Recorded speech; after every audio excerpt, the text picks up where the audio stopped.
Good morning students, welcome back in your science online class. In previous class we were studying about forces in which we have studied about the frictional force. हमने पिछली class में forces के बारे में पढ़ा था जिसमें हमने फ्रिक्शनल फोर्स यानी घर्षण बल के बारे में पढ़ा था, जिसमें आपको बताया था कि एक चीज़ दूसरी चीज़ पे घिसती है तब उसमें एक जो फोर्स डेवलप्ड होता है वो कौन सा होता है, फ्रिक्शनल फोर्स। और फ्रिक्शनल फोर्स क्यों होता है, मान लो एक चीज़ दूसरी चीज़ पे कब आसानी से चलती है, जब दोनों के बीच में कोई भी फ्रिक्शनल फोर्स हो। आज हम पढ़ रहे हैं सेकेंड फोर्स हमारा बैलेंस फोर्स। फोर्स आपको पता है यानी बल। Look at the picture as the two children are all of almost equal weight. They are not moving much. यहाँ पे एक सीसॉ आपको बैलेंस दिख रहा है, इसके ऊपर दो चिल्ड्रन बैठे हैं, दोनों का वेट बराबर है। In the tug of war game as shown in the figure 2, if both the teams are equal in strength, आपने ये जो गेम देखा है टग ऑफ वॉर, इसमें अगर दोनों साइड के यानी यहाँ भी 2 पर्सन है और यहाँ भी 2 पर्सन है, यानी दोनों में इक्वल स्ट्रेंथ लग रही है। Just balance the rope does not move, उससे क्या होगा, ये जो रस्सी है ये हिलेगी नहीं।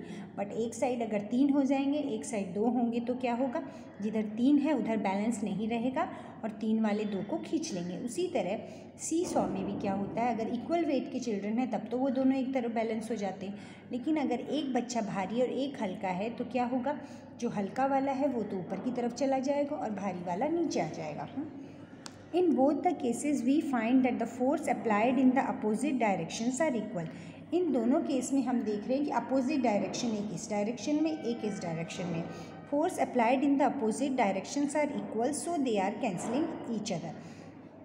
क्योंकि हम लोगों ने देखा है कि अपोजिट में बराबर है, इसलिए ये फोर्स आपस में एक दूसरे को कैंसिल कर दे रहा है और इसलिए ये लोग आपस में गिर नहीं रहे। और अगर एक फोर्स ज़्यादा हो एक फोर्स कम हो, यानी इधर वेट ज़्यादा है इधर कम है, तो क्या है, हल्का वाला ऊपर चला जाएगा। दैट मीन्स क्या हुआ कि एक तरफ फोर्स ज़्यादा लग रहा है इसलिए वो आपस में कैंसिल नहीं हो रहा है। लेकिन अगर आपका फोर्स दोनों तरफ बराबर है, ध्यान से सुनिए, अगर दोनों तरफ बराबर हो रहा है तो क्या होगा, दोनों आपस में एक दूसरे को कैंसिल करेंगे और दोनों बैलेंस पोजीशन में रहेंगे। Okay, the equal forces applied in opposite direction are called balance force. तो जो फोर्स इक्वल लगाया जा रहा है, बराबर लगाया जा रहा है, लेकिन अपोजिट डायरेक्शन में, ना कि एक डायरेक्शन में, अपोजिट एक इस तरफ एक इस तरफ एक इस तरफ एक इस तरफ, यानी the equal force applied on opposite directions. पहले तो फोर्स बराबर होना चाहिए लेकिन डायरेक्शंस क्या होनी चाहिए, opposite, then it will be a balanced force. Okay, check yourself what is force. तो हमने अभी पहले पढ़ा व्हाट इज फोर्स, तो पुल और push is called a force, यानी किसी भी चीज़ को खींचने में या धक्का देने में जो फोर्स लगता है वो क्या है, force. What are the types of forces, तो हमने कुछ पीछे फोर्सेस पढ़े थे, उसमें फ्रिक्शनल फोर्स पढ़ा था, बैलेंस फोर्स पढ़ा था, ग्रेविटेशनल फोर्स पढ़ा था and magnetic force. Okay, now अभी हमने फ्रिक्शनल फोर्स पिछली क्लास में पढ़ा। अब ये कह रहा है list out the advantage, advantage मतलब फ़ायदे, एंड डिसएडवांटेज ऑफ फ्रिक्शन, यानी घर्षण के क्या फ़ायदे हैं और क्या नुकसान। तो पहले हम अगर एडवांटेज की बात करें तो जो आप खड़े हो, आप जो ज़मीन के ऊपर खड़े हो वो फ्रिक्शन की वजह से खड़े हो। कोई भी चीज़ अगर स्थिर रहती है, कांस्टेंट रहती है ना, तो वो किसकी वजह से, फ्रिक्शन की वजह से। किसी भी चीज़ की जो पकड़ है मजबूत बनी हुई है, यानी फॉर एग्ज़ाम्पल आपके जूते की और आपकी नीचे जो फ्लोरिंग है उसको आपने अगर पकड़ के रखा है, दैट मीन्स वो क्या है, फ्रिक्शन के फ़ायदा है, वो फ्रिक्शन का फ़ायदा है, उसी की वजह से आप खड़े हो, आप आराम से चल पा रहे हो ड्यू टू फ्रिक्शन। हम लोग कहीं भी फिसल नहीं रहे, इसलिए हम किसकी वजह से चल रहे हैं, फ्रिक्शन बनाए, यानी अपोजिट, यानी आपके पैरों के बीच में और जो नीचे आपका फ्लोरिंग वाला पोर्शन है उन दोनों के बीच का जो फ्रिक्शन है वो क्या है, मतलब आपस में उन दोनों ने एक दूसरे को होल्ड कर रखा है, इसकी वजह से हम चल पा रहे हैं। अदरवाइज़ अगर इन दोनों के बीच में फ्रिक्शन नहीं होगा तो क्या होगा, हम फिसल जाएंगे। नेक्स्ट क्या है, अगर फ्रिक्शन होगा तो क्या होगा, किसी भी चीज़ को अगर लगातार आप घिसते जा रहे हो तो आपको पता है अगर बहुत ज़्यादा किसी चीज़ को घिसते हैं तो वहाँ पे क्या होगा, ताप बढ़ जाएगा, यानी उसकी गर्मी बढ़ जाएगी और काम आपका आसानी से हो जाएगा।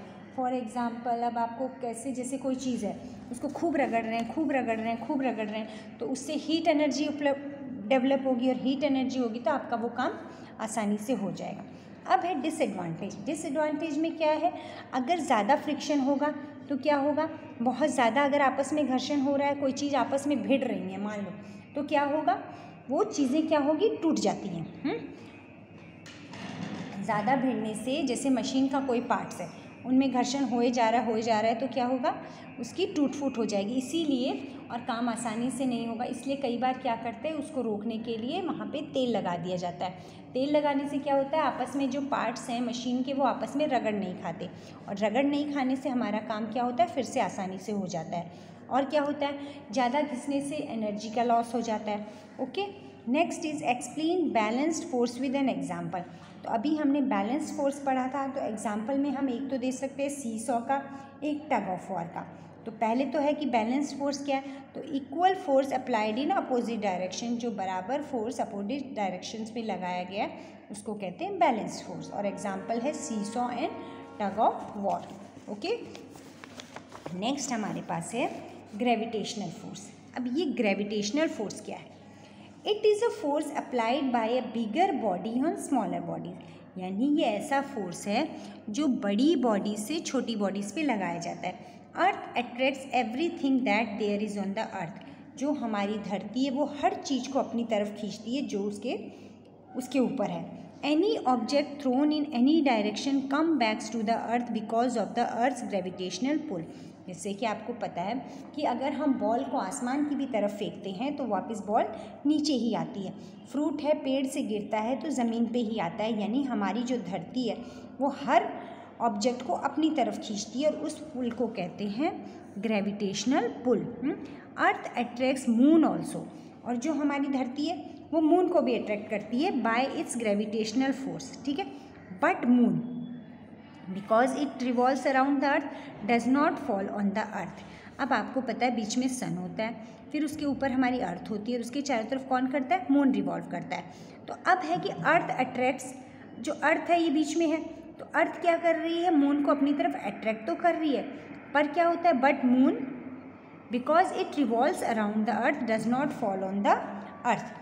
Attract moon also bye its gravitational force, but moon because it revolves around the earth, लेकिन ये हमारे इसके चारों तरफ चक्कर लगाता है, तो ये क्या करता है, कभी भी अर्थ के ऊपर नहीं गिरता।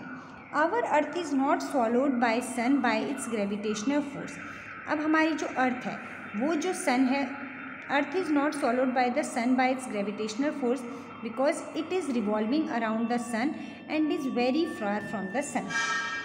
अब बीच में सन है, चारों तरफ अर्थ है, लेकिन जो हमारी अर्थ है वो कभी भी सन के द्वारा नहीं निगली जाती। क्यों नहीं निगली जाती, सन बाय इट्स ग्रेविटेशनल फोर्स, मतलब ग्रेविटेशनल फोर्स की वजह से निगली नहीं जाती, यानी उसकी तरफ खींची नहीं जाती। क्यों, because it is revolving around the sun, क्योंकि ये सन के चारों तरफ चक्कर लगा रही है, और इन दोनों के बीच का डिस्टेंस इतना ज़्यादा है कि कोई पुल होता ही नहीं, यानी कोई मतलब उसको खींच ही नहीं पाती है। वरना जो हमारा जो सन है उसमें और अर्थ में भी ग्रेविटेशनल फोर्स हो जाता है, लेकिन दूरी बहुत ज़्यादा है। Okay, why is it difficult to climb up a hill. अब है कि ऊपर जब हम चढ़ते हैं तो आपने कई बार देखा है किसी भी चीज़ पे हम चढ़ते हैं तो हमारी सांस फूलती है, ऐसा क्यों होता है, क्यों डिफ़िकल्ट होता है। At the same time why it is easy to come down a hill, और जबकि हम किसी पहाड़ी से नीचे आते हैं, ऊपर से स्लाइडिंग पे ही मान लीजिए आप लोगों की जो फिसल पट्टी है उस पर आप लोग चढ़ते हो तो आपको बहुत दिक्कत होती है, लेकिन जब आप नीचे की तरफ आते हो तो बस आसानी से आ जाते हो। इसके पीछे कारण क्या है, द रीज़न, यानी पहाड़ पे चढ़ना मुश्किल है लेकिन पहाड़ से उतना आसान है। क्यों, the reason is that while going up, जब हम ऊपर जा रहे हैं, we are going against the force of gravity. आपको बोला है कि हमारी जो अर्थ है वो नीचे खींचती है, लेकिन हम ऊपर जा रहे हैं, यानी हम उसके अपोजिट डायरेक्शन में जा रहे हैं ग्रेविटी के, इसलिए ये हमें मुश्किल है। So we have to apply greater force, इसलिए हमें ऊपर चढ़ते समय क्या करनी पड़ती है, ज़्यादा ताकत लगानी पड़ती है ना। और जबकि क्या होता है, so we have to apply greater force to go away from centre of the earth, but while coming down, पर जब हम नीचे आते हैं, force of gravity draws us to the centre of the earth, so it is easy to come down. तो क्या होता है, जो हमारी अर्थ की ग्रेविटी है वो हमें अर्थ की तरफ खींचती है, इसकी वजह से हम लोग आसानी से नीचे आ जाते हैं। और चढ़ते समय हमारी जो ग्रेविटी है वो क्या हो रही है, अपोजिट डायरेक्शन में, इसलिए हमें मुश्किल होती है चढ़ने में। और उतरने में आसानी होती है। Imagine what will happen if earth did not have any gravitational force. अगर सोचिए हमारी धरती पे कोई ग्रेविटेशनल फोर्स नहीं होता तो क्या होता, we all will be flying everywhere, nothing will remain on the earth. जैसा कि आपको स्पेस में दिखाया गया है कि स्पेस में कोई भी आदमी खड़ा नहीं हो पाता क्योंकि वहाँ पे ग्रेविटेशनल फोर्स नहीं है अर्थ का। इसलिए अगर हमारी धरती पे भी ग्रेविटेशनल फोर्स नहीं होता तो हम यहाँ पे खड़े नहीं हो पाते। हम हमेशा हवा में क्या करते, फ्लाई करते रहते या तैरते रहते, स्विम करते रहते। ओके, तो ये तो था हमारा ग्रेविटेशनल फोर्स, यानी जो फोर्स आपको धरती की तरफ खींचता है। चढ़ने में मुश्किल होती है हिल, क्यों? क्योंकि हम ग्रेविटेशनल फोर्स के अगेंस्ट जा रहे हैं। उतरने में आसानी होती है क्योंकि हम धरती की तरफ ग्रेविटी फोर्स हमें खींच रहा है। ओके, तो आज हम इतना ही पढ़ेंगे, बाकी हम नेक्स्ट क्लास में पढ़ेंगे। Okay, thank you.